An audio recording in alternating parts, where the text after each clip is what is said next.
sua informação, professor Capelli, porque quando nós criamos essa universidade, não foi para ser mais uma universidade. Essa universidade foi criada para que dentro de algum tempo ela seja uma das melhores 100 universidades do mundo. E eu disse isso quando visitei aqui o terreno para fazer a inauguração provisória, que era a pedra fundamental, que naquele tempo uma pesquisa feita no Brasil não tinha nenhuma universidade entre as 100 melhores universidades do mundo. E eu achava que o Brasil precisaria ter uma universidade. E essa universidade, dentre outras, eu espero que todas criadas sejam as melhores, mas essa daqui, pela excelência da região, ela tem tudo para se transformar numa das universidades mais importantes e mais respeitadas do mundo. É assim, meu caro Gilberto, que nós vamos trabalhar. E eu fiquei extremamente feliz quando já soube que tem mais de 10 mil alunos já, e que eu não pude ir na inauguração, porque não foi inaugurada, porque teve uma greve aqui, né, porque a gente foi inaugurar, e portanto não teve inauguração. Ninguém inaugura nada em greve, os estudantes, os professores não estão dando. Os estudantes não estão estudando, os trabalhadores não estão dando aula, os funcionários não estão trabalhando, não tinha para quem inaugurar. Era a Dilma olhando para mim, olhando para ela, o Aloysio me atrasando, olhando não sei para quem. Bem, eu fui convidado para vir participar dessa conferência nacional que tem como tema uma nova política externa, Brasil no mundo, mudanças e transformações. E vocês acho que foram tão companheiros meus quando me convidaram, porque a relação das pessoas que já falaram aqui sobre os mais variados temas, eu precisaria ser o Mr. X para poder falar alguma coisa diferente do que já foi falado. Aqui teve o Samuel Pinheiro, aqui teve o Patriota, aqui teve o Celso Amorim, aqui teve o Marco Aurélio, aqui teve a Iola, aqui teve o Dutra, aqui teve o Omar, aqui teve, sabe, muita gente que fez política externa antes de mim, junto comigo, e continua fazendo política externa. Então, eu, sinceramente, não sei o que eu vou falar de novo. Se eu repetir, vocês, por favor, tenham paciência.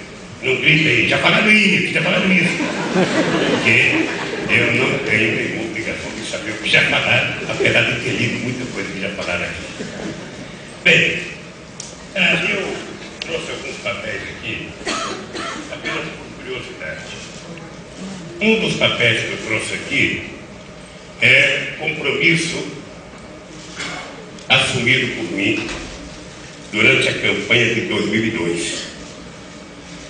Diferentemente do que algumas pessoas falam, o Lula teve sorte no governo, a maré estava muito favorável. Ou seja, esse documento aqui é um programa de política externa nossa para 2002 e demonstra claramente que antes de ser eleito a gente já tinha uma vocação para fazer o que nós fizemos do ponto de vista da integração da América Latina, do ponto de vista da relação com a África, do ponto de vista da criação, sabe, de uma diversidade muito grande nas nossas relações internacionais. Eu não vou ler para vocês, obviamente, mas só para vocês saberem, é um documento que balizou a minha candidatura e o compromisso da candidatura em 2002. Uma das coisas que a gente deixa textualmente é que nós não iríamos fazer com que a alta acontecesse nesse continente. E que nós...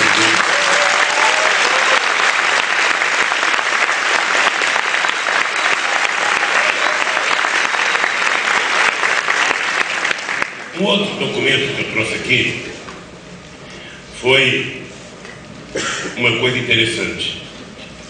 Eu tive o privilégio de ser o único presidente da história do Brasil, pela primeira vez na história do Brasil, um presidente da República pôde participar no Fórum Social do Rio Grande do Sul, no primeiro mês do meu mandato.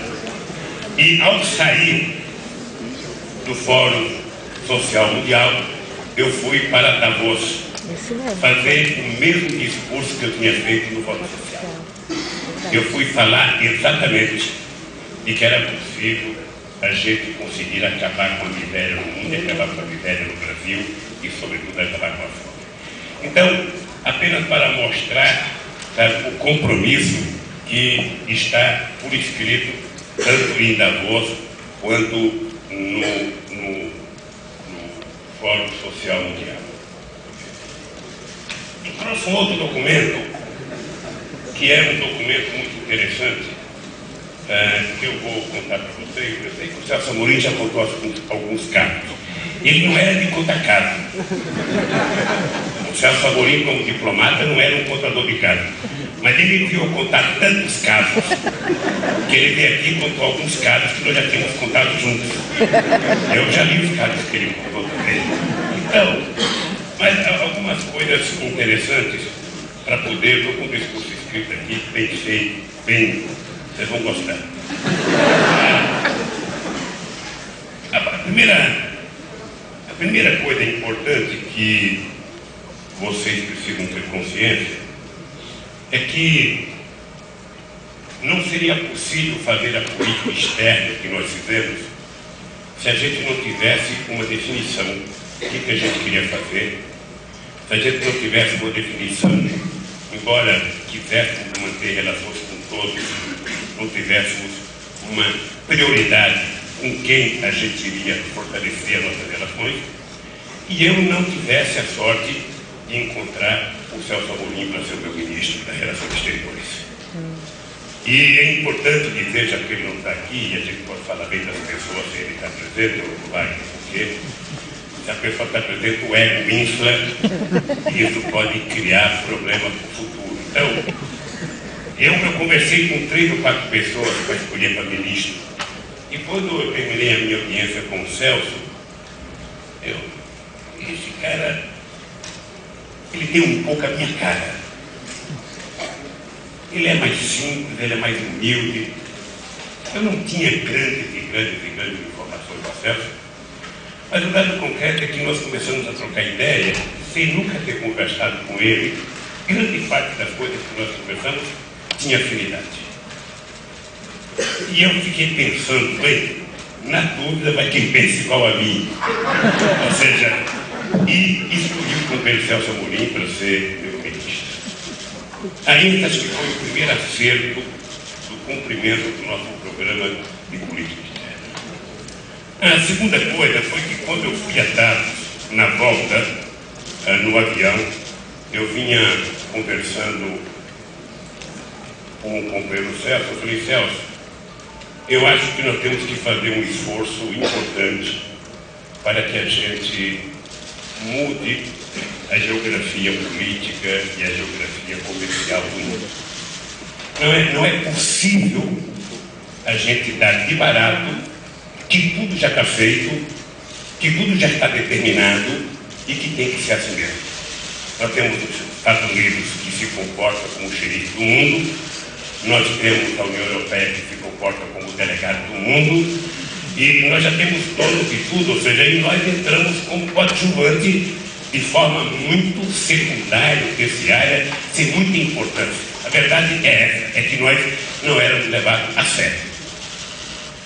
Mas nós não éramos levados a sério porque nós não nos respeitávamos.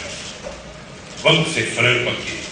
Neste país, nós tivemos durante muito tempo uma parte da elite dirigente desse país que tinha complexo de vira-lata. Ou seja, ele nem queria disputar para ser igual. Ele já se achava inferior. Eu lembro que uma vez eu estava conversando com um grande empresário, eu e o Zé Alencar, próximo da campanha de 2002, e fomos almoçar na casa do filho do Zé Alencar, e era um grande empresário. E esse grande empresário perguntava assim para mim, ô candidato, o que o senhor pretende fazer com a política externa? E eu dizia, ele falava, o Império não vai deixar. Ô candidato, o que você vai fazer com a reforma agrária? Eu dizia, ele falava, o Império não vai deixar. Ou seja, na quarta pergunta, a gente estava tomando os bolos.